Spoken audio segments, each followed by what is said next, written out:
enormous vacuum chamber makes a high vacuum, which is 3 levels before the supposed much higher vacuum of outer space, as we can see here.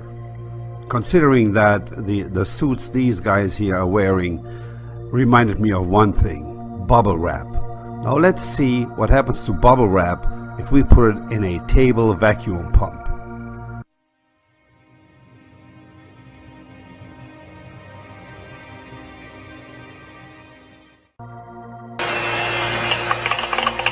Oh my God, look at it! Woo! Oh my God, look at it! The ridiculous spacesuits, which the Hollywood and NASA Freemasons like for us to accept as real, would suffer the same fate in the vacuum of space as bubble wrap in a tabletop vacuum chamber, being popped and depleted of oxygen instantly. And seeing as the human body mainly consists of water, the following clip will demonstrate what would happen to these astronauts.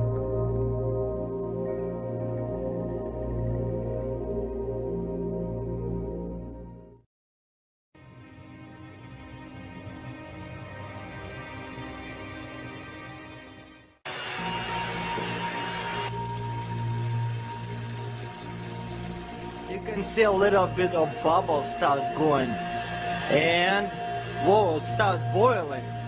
How cool is that?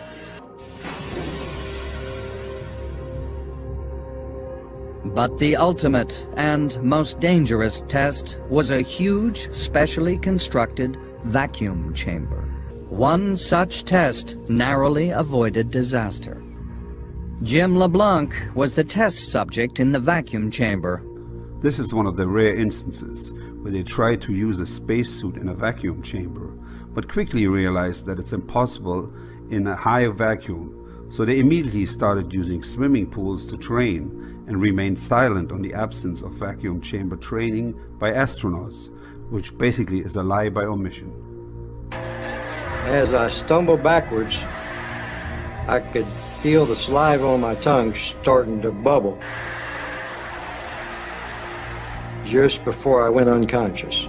And that's kind of the last thing I remember. Essentially, he had no pressure on the outside of his body, and that's a very unusual case to get, and there's very little in the medical literature as to what happens when you have that.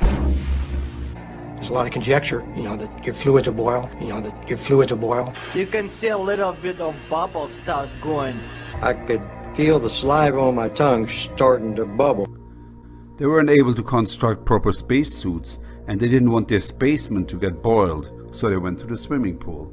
Here's where they simulate fixing a space shuttle, fixing the ISS, or working with other modules. It's the same as far as every rail, as far as every bolt, as far as where every rail should be in place. They have to go turn a bolt 98 times. Space. And which ISS module is in the pool right now?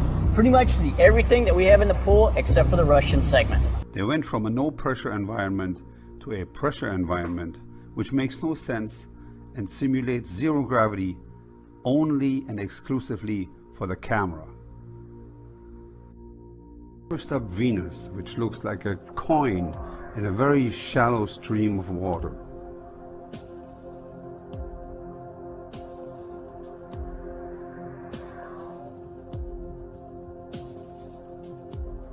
But what really caught my eye was Sirius.